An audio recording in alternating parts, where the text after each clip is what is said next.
Thank you very much. It's an honor to have a friend of mine who's become very friendly over the last number of years. We knew each other before, but Mark is the head of NATO, Mark Rutte, Secretary General of NATO.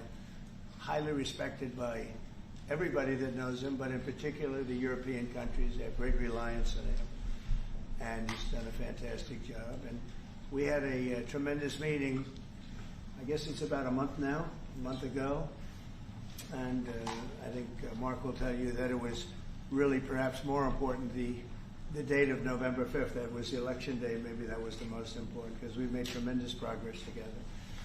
And one of the reasons that you're here today is to hear that we are very unhappy, I am, with Russia.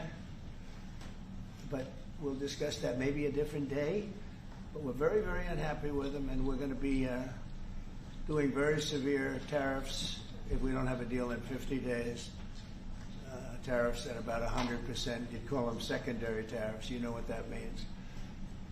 But today we're going to talk about something else. And as you know, we've spent $350 billion approximately on this war with Russia and Ukraine, and would like to see it end. It wasn't my war, it was Biden's war. It's not my war. I'm trying to get you out of it. And we want to see it end. And I'm disappointed in President Putin because I thought we would have had a deal 2 months ago, but it doesn't seem to get there. So based on that, we're going to be doing secondary tariffs if we don't have a deal in 50 days. It's very simple. And they'll be at 100%. And that's the way it is. That can be more simple. It's just the way it is. I hope we don't have to do it. But regardless, we are going to be, we make the greatest military equipment in the world, whether it's missiles. You saw that recently in Iran, the way those planes, every single 14 bombs hit every target. Then you had the helicopters shoot a total of 30 bombs, 30 missiles, and they hit every single, Marco, is that right? Every single piece, every single target. And it was, I guess, on a scale of 0 to 10, they say it was about a 15. That's how successful it was. That's how lethal it was, a word they like to use nowadays. But it was the country wanted to do for 24 years. You know, when we had the pilots in last week, they were saying, sir, we've been practicing this for 24 years, meaning people, not them, but other people that are a little older now. But they too, and you were the one that let us do it. But we've been practicing it 3 to 4 times a year for 22, 24 years, because they always knew they had to stop Iran from doing what they were doing, which is trying to come up with a nuclear weapon, a nuclear bomb. And we did it very successfully. And we make the best equipment, the best missiles, the best of everything. The European nations know that. And we've made a deal today, and I'm going to have Mark speak about it, but we've made a deal today where we are going to be sending them weapons and they're going to be paying for them. The United States will not be having any payment made. We're not buying it, but we will manufacture it and they're going to be paying for it. Our last meeting of a month ago was very successful in that they agreed to 5%, which is more than $1 trillion a year, so they have a lot of money. And these are wealthy nations. They have a lot of money and they want to do it. They feel very strongly about it, and we feel strongly about it too. But we're in for a lot of money and we don't want to do anymore, and we can't. But we make the best, and we're going to be sending the best to NATO, and in some cases to maybe, at Mark's suggestion, if we go to Germany, where they're going to send early on missiles, and they'll be replaced, and NATO is going to take care of it. It's going to be coordinated by NATO, and they're going to work very much with Matt Whitaker, who's right here, who's a great ambassador, and Matt's going to be coordinated. You better do a good job, Matt. I will. But Matt's going to coordinate. He's a very talented line weapons, and they'll be sent to NATO. NATO may choose to have certain of them sent to other countries where we can get a little additional speed, where the country will release something and it'll be mostly in the form of a replacement. And I'd like to have Mark, and again, just a highly respected, pretty young guy for having had the career that he's had, because he had an amazing career before going to NATO. So, and we spent a lot of time together over the last couple of months. And if you could say a few words. Absolutely. No, Mr. President, dear Donald, this is really big. This is really big. You called me on Thursday that you had taken a decision. And the decision is that you want Ukraine, what it needs to have to maintain, to be able to defend itself against Russia, but you do want the Europeans to pay for it, which is totally logical. And this is building on the tremendous success of the NATO summit. The 5%, but also the decision to keep Ukraine strong and the decision to increase our defense industrial production. So based on that, that was Europe stepping up. This is again Europeans stepping up. So I've been in contact with many countries. I can tell you that at this moment, Germany massively, but also Finland and Denmark and Sweden and Norway, the United Kingdom, is worked through the NATO systems to make sure that we know what Ukrainians need, so that we can make packages. Hexet at the Pentagon in a way that, of course, the US will put on its stockpiles necessary to defend this country. That's absolutely clear. But it will mean that Ukraine can get its hands on really massive numbers of military equipment, both for air defense, but also missiles, ammunition, etc., etc. So if I was Vladimir Putin today and hear you speaking about what you are planning to do in 50 days, and this announcement, I would reconsider whether I should not take negotiations about Ukraine more seriously than I was doing at the moment, if I was Vladimir Putin. But when I'm Ukraine, I think this is really great news for that. So I really want to thank you for that. And it means the Europeans paying for it. And again, I mentioned all these countries, we will deal with that. And exactly as you said, it might also mean that countries will move equipment fast into Ukraine and then the US later backfilling it because speed is of the essence here. So really, thank you. This is important. You did a great job. That's a really great job. We've been very successful in settling wars. You have India, Pakistan. You have Rwanda and the Congo. That was going on for 30 years. India, by the way, and Pakistan would have been a nuclear war within another week, the way that was going. That was going very badly. And we did that through trade. I said, we're not going to talk to you about trade unless you get this thing settled, and they did. And they were both great leaders, and they were great. But Rwanda and the Congo, that was going on for 30 years, and at least 7 million people killed with a lot of pretty rough weapons like machetes, heads chopped off. Couldn't even get near the countries. Nobody wanted to get near. It's so frightening. And we got that one solved. Serbia, Kosovo, got that solved. That was going to be one that was going to happen. And again, that was something I use. I use trade for a lot of things, but it's great for settling wars. That was really very important. Marco's working very hard with everybody here on the Strip, the Gaza Strip. I call it the Gaza Strip, one of the worst real estate deals ever made. They gave up the oceanfront property, one of the worst deals ever made. But it was supposed to bring peace, and it didn't bring peace. It brought the opposite. But we're doing pretty well on Gaza. Steve Witkoff is here, and I think we could have something fairly soon to talk about. And we solved another one, that we just seem to have, Armenia and Azerbaijan. It looks like that's going to come to a conclusion, successful conclusion. We worked on Egypt with a next-door neighbor who is a good neighbor. They're friends of mine, but they happened to build a dam which closed up water going into a thing called the Nile. I think if I'm Egypt, I want to have water in the Nile, and we're working on that one. It's a problem, but it's going to get solved. They built one of the biggest dams in the world, a little bit outside of Egypt. You know about that. You've been hearing about that one. And that turned out to be a big problem. I don't know. I think the United States funded the dam. I don't know why they didn't solve the problem before they built the dam. But it's nice when the Nile River has water. It's a very important source of income and life. It's the life of Egypt. And to take that away is pretty incredible. But we think we're going to have that solved very quickly. So we do good. The only one we haven't been able to get to yet is Russia. I'm not happy, and I will tell you that Ukraine wants to do something. Again, it's a war that should have never started. It If I were president, it never would have happened. I used to speak to President Putin about it a lot. It was the apple of his eye. But once I saw what was going on, I said, they're gonna have a war here. I was outside. Election was rigged. And I was outside looking in, and I said, that thing's going to be a war. Couldn't believe it, because what Biden said was the exact opposite. And it started, and it's a real mess. We're losing, I guess they're losing 5,000 or 6,000 people a day. It's actually now more. I was saying 5,000 a day. It's actually more now. Mostly soldiers, but a lot of people in cities and towns that are getting blown up too. It's a horrible war, and it should be stopped. And so if it's not done, if we don't have an agreement in 50 days, that's what we're doing. Secondary tariffs, and they're biting. And I hope we don't get to the point where we do, but I've been hearing so much talk. It's all talk. It's all talk, and then missiles go into Kiev.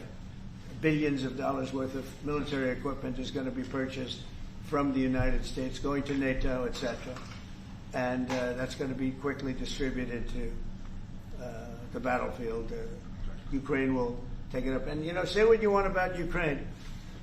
When the war started, they had no chance.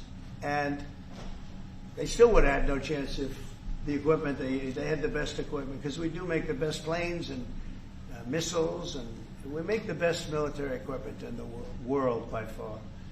We have new things coming out that are beyond belief, and I'm very excited about the Golden Dome. It's going to give us very strong protection.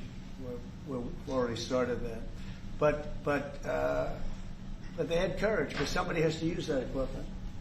And they fought with tremendous courage, and they continue to fight with tremendous courage. But they don't have, they're losing on equipment, and Russia's really taken a very positive, very strong, what they've done the last couple of weeks. Without military reasons. So what they are doing is 700 drones a day, missiles, bombing cities. This is not because of military goals. It is just creating panic, keeping people out of their sleeps, hitting towns. Yeah. It's really terrible, and it is meaning a lot of people lose their lives, but also the infrastructure, whole cities being they're wiping out the electric. It's going to take years to rebuild it. That's going to be the next problem. Yeah. But that's going to take a long time. Many of the cities are knocked down to the ground. Many of the people have left, but many have stayed. I don't know. They actually stay. Most have stayed, actually. It's incredible that they stay, and knowing that a missile could be hitting your apartment house, and your apartment house that you're sitting in could collapse on top of you. And they do very heavy construction. They don't use rebar. They do very thick concrete construction. Those are heavy buildings, big buildings and heavy buildings, and they collapse like they're made out of paper. It's unbelievable to see this happening with so many people being killed. So we think we're progress, and we hope we're going to make progress. In the meantime, we're going to get you good service on what you need. And we really became friendly with NATO this last meeting. We went from 2% to 5%, which everyone said was not even a possibility. They weren't paying 2%. Many of them were paying much less than 2%. But even those, since you became president, all committed to the 2% before the summit. And now collectively we committed to the 5%. That's right. They did. And they've been very good. And I think I made a lot of friends over there. We had a couple of days of very intensive talks. And they're great people. They're leaders of countries. Many of them great countries, some of them smaller countries, but for the most part, very solid, strong countries, and very successful. Some of them are among the most successful countries in the world. So that's the story. We hope that's going to have an impact on Vladimir Putin, and we hope it's going to have an impact on Ukraine also. We want to make sure that Ukraine does what they have to do. All of a sudden they may feel emboldened, or maybe they don't want. This is a very difficult situation. Ukraine wants a peace deal. I think so. And they will stay committed to that, there's no doubt. They want it. But the Russians have to become They have to continue to want it, though. Yeah, I agree. But you and I will make sure of that. All of a sudden they get no. You and I will make sure of that. We'll make sure. I feel confident that they will do what has to be done. Plus, we have certain parameters that both sides know. Questions, please? Yes. Thank you, Mr. President. What was the tipping point for you? 50 more days. I think it's a very short period of time. I think they'll forget. I've just really been involved in this for not very long, and it wasn't initial focus. This is a Biden war. This is a Democrat war, not a Republican or Trump war. This is a war that would have never happened. It shouldn't have happened. A lot of people being killed. When the final numbers come in, you're going to see a lot more people are being killed in this war than you think, than you've been writing about. It's a very deadly war. They're all bad, but this is a very deadly war. The numbers are going to be far greater. When an apartment house comes down, and they say 2 people were slightly injured. No, many people were killed. And those numbers will be at some point accurately reported. So far, they're not. It's a deadly war. I think that you're just going to see. I think you're going to see strong movement. I hope so. I hope so. And what about the secondary tariffs are very, very powerful. What about the tariffs that the Republicans in the House and the Senate have ready? Those were 500%. Sure. Why are you doing 100%? Well, the Republicans are moving very strongly in the Senate, giving us total control of it, but I'm not sure we need it, but it's certainly good that they're doing it. And Lindsey Graham's working hard. The whole John Thune, all of them, they're all working hard. And they're in coordination with Mike Johnson, Speaker in the House. And I think they've actually crafted a pretty good piece of legislation. It's probably going to pass very easily. And that includes Democrats. And there's some little tweaks, but I don't want them to waste their time. It could be very useful. We'll have to see. But we can do secondary. We're probably talking about 100% or something like that. So We can do secondary tariffs without the Senate, without the House. But what they're crafting also could be very good. So are you suggesting then that the Congress should move forward with those sanctions, the 500%, and that your 100 would be a separate additional package? Yeah, I mean, the 500 is, sort of meaningless after a while because at a certain point it doesn't matter. It's not going to be, 100. 100 is going to serve the same function. But, I have it at 100%. They may have it, I don't know what they're going to end up with. They may have it at 100 too. They may have it at 500. But they're doing some good work in the House, and I think in the House and the Senate. And as you know, they're coordinated, and they can have it done quickly. They said they'll have it as quickly as I need it. So we'll see. We're talking to him. In fact, John Thune's coming over later on to talk. Did you call for it yet? Yeah, he's gonna come over. Thank you, Mr. President. Is it your view that Vladimir Putin mischaracterized his dedication to? Is it your view that Vladimir Putin did not clarify his intention to a peace deal? Well, and what happens now in the next phase? Is there? We're going to see. I mean, we're going to go for a period of time. Maybe he'll start negotiating. I think I felt, I don't know about you, Mark, but I felt that we had a deal about 4 times. Mm-hmm. And here we are, still talking about it. And he didn't send serious people to the negotiations. So I remember that you were able, with Marco Rubio and with Steve Witkoff, to get these talks going in Istanbul. Yep. I remember I was myself in Turkey for NATO business in May. And we really put pressure on the Ukrainians to send a senior team into Istanbul, and they did. But then the Russians came up with this historian explaining history of Russia since 1250. We thought, and I thought, we should have had a deal done a long time ago. But it just keeps going on and on and on. And every night people are dying. A lot of Russian soldiers are dying, by the way. And a lot of Ukrainian soldiers too. But a lot of Russian soldiers are dying. 100,000 Russian soldiers since 1st of January. Since January. 100,000 Russian soldiers dead since January. So if anybody in Moscow is listening to this, again, 100,000 dead Russians since January. This is what President Putin is doing at the moment. Yeah, please. Will these be Patriot missiles specifically, or Patriot batteries that you're planning? And Everything. when do you everything? It's Patriots. It's all of them. It's a full complement with the batteries. And when do you expect them to arrive in Ukraine, sir? Well, we're going to have some come very soon, within days, actually. Because a couple of the countries that have Patriots are going to swap over and will replace the Patriots with the ones they have. And Matt will coordinate with NATO. But so it's going to be, they're going to start arriving very soon. And this afternoon, Boris Pistorius, the German defense minister, is visiting Pete Hegseth, the Secretary of Defense, and we'll discuss also, I think, on this whole Patriot thing. Norway is involved, so that's on the Patriots, but this whole deal is also about missiles or ammunition, so it's broader than Patriots. We have one country that has 17 Patriots getting ready to be shipped. They're not going to need them for them. So we're going to work a deal where the 17 will go, or a big portion of the 17 will go to the war site. Mr. President. That could be done very quick. Mr. President. Mr. President, Yeah, please. could this transaction with NATO be viewed as a step towards achieving peace, letting Putin know that now Zelensky has a little bit more powerful tools in his tool chest, and maybe that brings him to the table to achieve peace? I know that you wanted to do that. Brian, that's what we've been saying. I think you might have expressed it better if you wanted to. I'm just That's trying to exactly what That was a summary. That was a nice summary. I think he's done better than us. He's a very good guy, I can tell you that. But no, it's well said. Yeah, I think this is a chance at getting peace. Or it's just going to be the same thing. I have to tell you, Europe has a lot of spirit for this war. A lot of people, when I first got involved, I really didn't think they did, but they do. And I saw that a month ago, and you were there, most of you, many of you were there. The level of esprit de corps, spirit that they have is amazing. They really think it's a very, very important thing to do, or they wouldn't be doing it. Look, they're agreeing to, they're paying for everything. We're not paying anymore. We have an ocean separating us. I said, we have a problem. We make the best stuff, but we can't keep doing this. And Biden should have done this years ago. He should have done it from between the border and this and so many other inflation.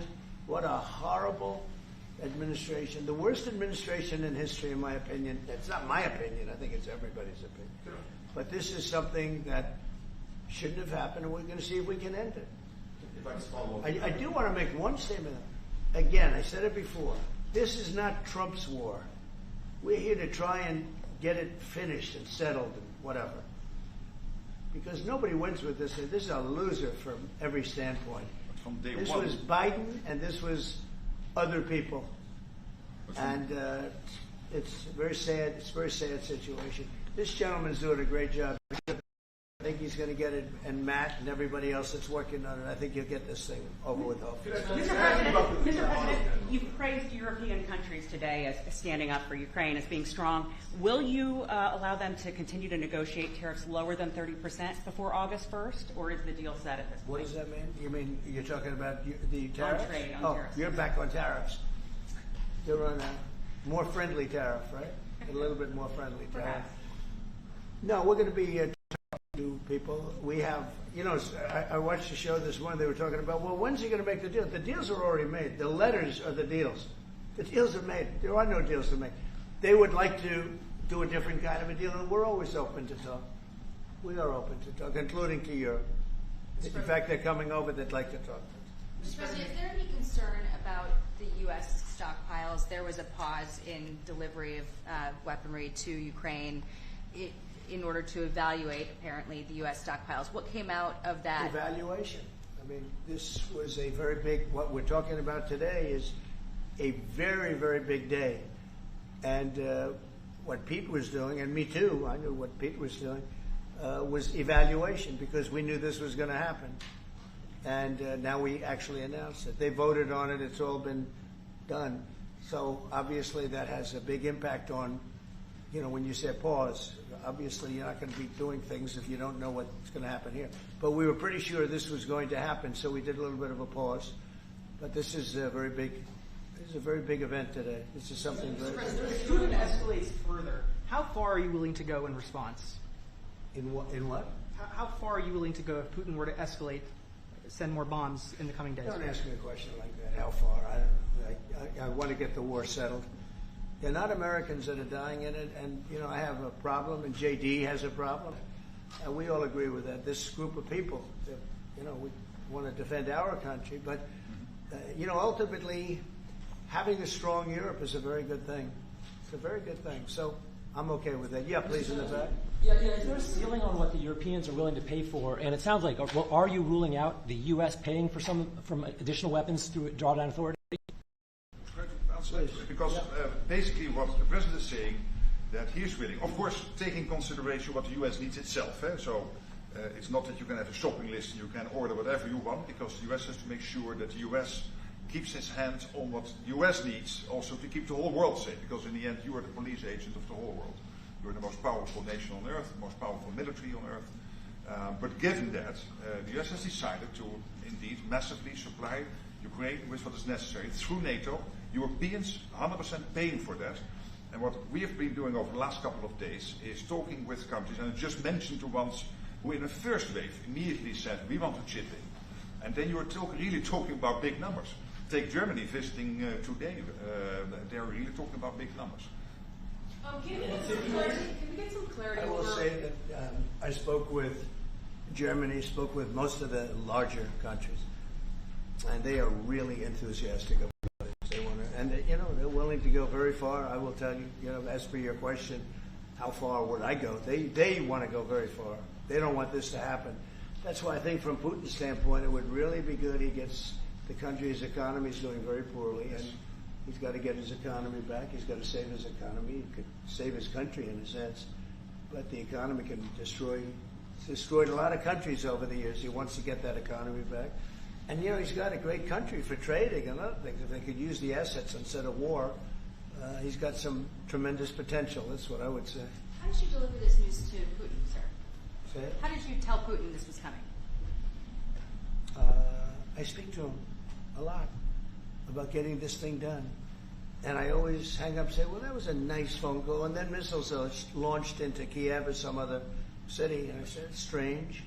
And after that happens 3 or 4 times, you say, the talk doesn't mean anything. My conversations with him are always very pleasant. I say, isn't that a very lovely conversation? And then the missiles go off that night. I go home, I tell the First Lady, I spoke to Vladimir today. We had a wonderful conversation. She said, oh, really? Another city was just hit. So it's like, look, he's, I don't want to say he's an assassin, but he's a tough guy. It's been proven over the years. He's fooled a lot of people. He fooled Bush. He fooled a lot of people. He fooled Clinton, Bush, Obama, Biden. He didn't fool me. But what I do say is that at a certain point, talk doesn't talk. It's got to be action. It's got to be results. And I hope he does it. It's potentially such a great country to be wasting so many people on this and the money. And look at what's happened to his economy. Look at what's happened. With the threat in 50 days, yeah, the economy will be hit very hard. I mean, look, I hope he's going to do it. He knows the deal. He knows what a fair deal is. If there is such a thing as a fair deal, there's no winners here. This is a loser. This is a loser. And I dealt with him from the beginning. It wouldn't have happened, but I will say Ukraine was the apple of his eye. We talk about it. It was the apple of his eye, but it wasn't going to happen. And he understood that. It wasn't going to happen. And then I noticed, after I was out, soldiers forming at the border. Yeah. And then I heard, very wrong. It's a shame. Yeah. Can I add one thing, and that is about President Trump, because you came in office in January. On the 12th of February, you had your first phone call with Putin. I think you did exactly what I hoped you would do. That is breaking the deadlock. Starting the conversation, because you have to test him. I know Putin very well from the days when I was Prime Minister in the Netherlands. You have to test him.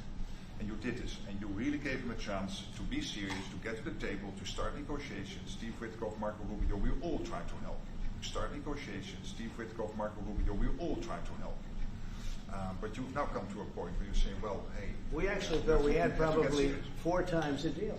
Yeah. I mean, you would have called and said, this looks good. Yeah. And then the deal wouldn't happen because bombs would be thrown out that night and you'd say, we're not making any deals. It was like... But you breaking the deadlock was crucial because you had to start that process. And you were the only one who was able to do that. I think we'll get it done. Do you think he's reasonable enough to negotiate an end to I think this? we're going to get it done. I think, look, this is a very powerful situation. You have very wealthy countries buying the best equipment in the world. And we have the best equipment in the world. We make equipment like no other. Our submarines, nuclear submarines, are so powerful. They're the most powerful weapon ever built. And we have the best in the world they're 20 years behind, 25 years behind us. We have the greatest equipment anywhere in the world. I just hope we don't have to use it. Yeah, please. Thank you, Mr. President. On a separate topic here, President Biden, of all people, spoke to the New York Times over the weekend. He did not speak to them on the record during his time in office at all, but he spoke to them recently. And he defended his use of the auto pen and said that he signed off on every decision. But at the same time, the Times reports that he did not individually approve each name for the categorical pardons that applied to large numbers of people. What are your take on that? Any new revelations from that? Well, I mean, you're talking about the auto pen. Look, the auto pen, I think, is maybe one of the biggest scandals that we've had in 50 to 100 years. This is a tremendous scandal. And I know the people on the other side of the, see that desk, that Resolute desk? Unfortunately, he used it before me.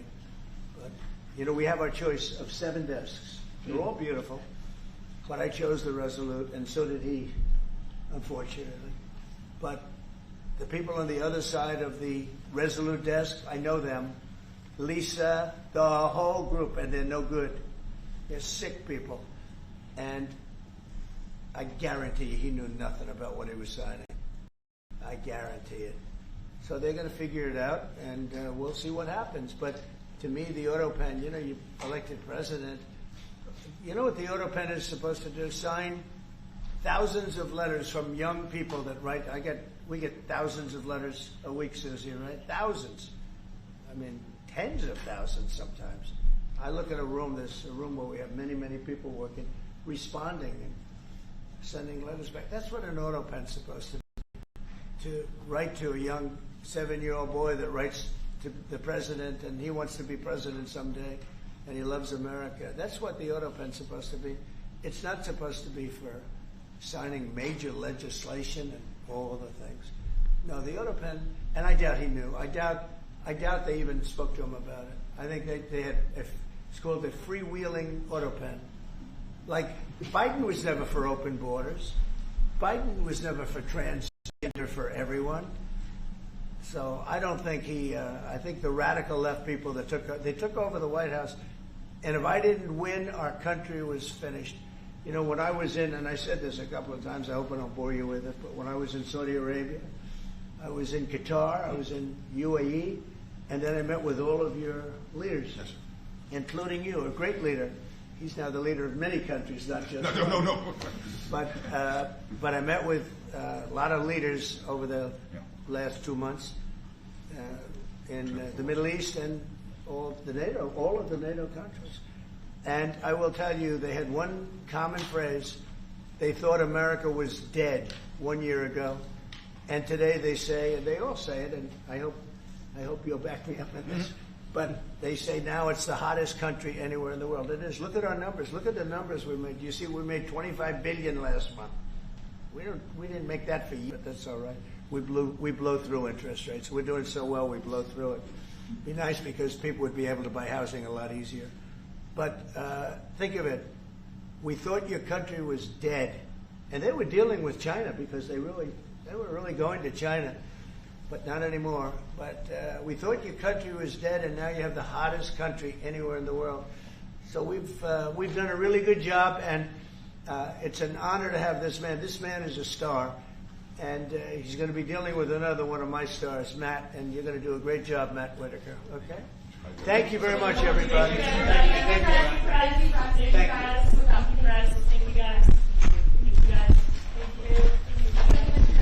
Thank you very much.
Actually, could you go in the back by the battery cover and pull off that big